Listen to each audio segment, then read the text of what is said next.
Everyone welcome back to another long video. So మనం ఈ మధ్య గీ రైస్ అప్లోడ్ చేసాం కదా, దానిలోకి వన్ మోర్ కాంబినేషన్ ఈ కట్ దోసకాయ పప్పు రెసిపీ అండి. సో దీనికోసం మనం ఒక ప్యాన్లో మెంతులు, జీరా అండ్ ఆవాలు యాడ్ చేసుకుంటున్నాము. సో ఇలా ఈ పోపు దినుసులు యాడ్ చేసుకున్న తర్వాత మనం కొంచెం ఇంగువ యాడ్ చేసుకుంటున్నాం. సో ఈ లోపల ఏం చేసామంటే ఇక్కడ ఆనియన్స్, దోసకాయ, టమాటా, కొత్తిమీర, ఎల్లుల్లిపాయ, కరివేపాకు సన్నగా కోసుకొని పెట్టుకున్నాము. పప్పుని మెత్తగా ఉడికించి పెట్టుకున్నాం. ఇక్కడ వాడిన పప్పు 2 ఇంతల మసూర్ దాల్ అయితే 1 ఇంత కందిపప్పు వాడామండి. తగినంత వాటర్ పోసుకొని మెత్తగా ఉడికించుకొని పెట్టుకున్నాము.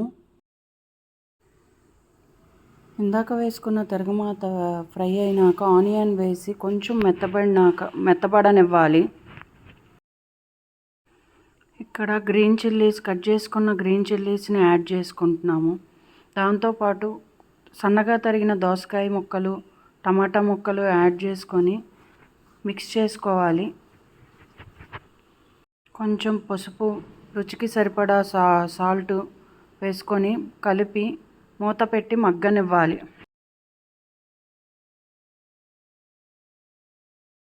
ఇవన్నీ సన్నగా కోసుకోవడం వల్ల మూత పెట్టడంతో దాంట్లో దోసకాయ, టమాటాలో ఉన్న నీరుతోనే అవి మగ్గిపోయి మీకు త్వరగా కూర ఉడికిపోతుంది. ముక్కల్లో ఉన్న వాటర్తోనే దోసకాయ, టమాటా మగ్గినాక అందులో రుచికి తగ్గ కారం యాడ్ చేసుకొని కలుపుకోవాలి. ఇది పచ్చివాసన పోయినాక మెత్తగా ఉడికిన పప్పును వేసుకొని కలిపి కూరకి సరిపడా కొంచెం వాటర్ పోసుకొని ఉడకనివ్వాలండి. వరకు మీరు వాచ్ చేశారు అంటే please like, share, comment and subscribe.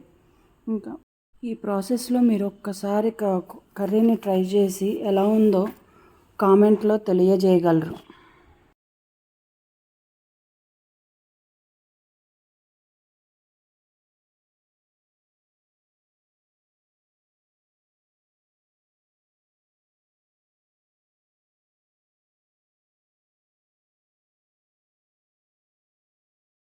కూరకి సరిపడా వాటర్ పోసుకొని ఒక్కసారి కలిపి ఈ స్టేజీలో కొంచెం చింతపండు పేస్ట్ కానీ, చింతపండు నిమ్మకాయ బద్దంత చింతపండు రసం కానీ వేసుకొని ఉడకనివ్వాలి.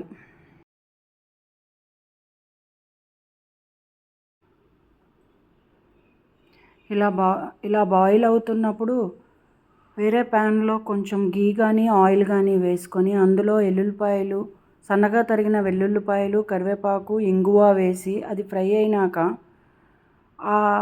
అందులో కొంచెం లిటిల్ బిట్, చాలా కొంచెం కారం యాడ్ చేసుకొని ఆ తిరగమాతని ఉడుకుతున్న పప్పులో వేయాలి. కొంచెము కొత్తిమీర కూడా యాడ్ చేసుకోవాలి.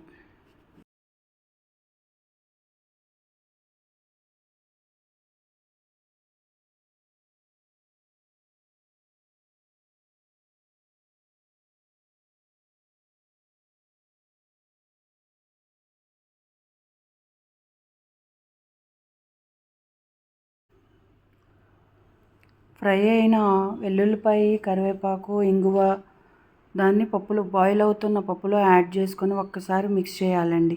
అంతే, కట్టు దోసకాయ పప్పు రెడీ అయ్యిందండి. వేడివేడి అన్నంలో కానీ, గీ రైస్, జీరా రైస్, రోటీ, పూరి దేంట్లోకైనా ఈ కట్టు దోసకాయ పప్పు సూపర్గా ఉంటుందండి. ఒక్కసారి ట్రై చేయండి. మీకు ఎలా వచ్చిందో ఒక్కసారి కామెంట్లో చెప్పండి.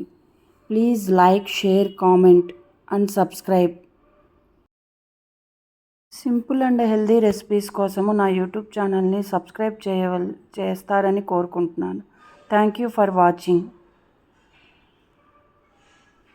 ఇక్కడ ఆల్రెడీ గీ రైస్ చేసుకున్నామండి. ఆ గీ రైస్లోకి అలాగే గార్లిక్ మష్రూమ్ ఫ్రై కూడా వండుకున్నాము.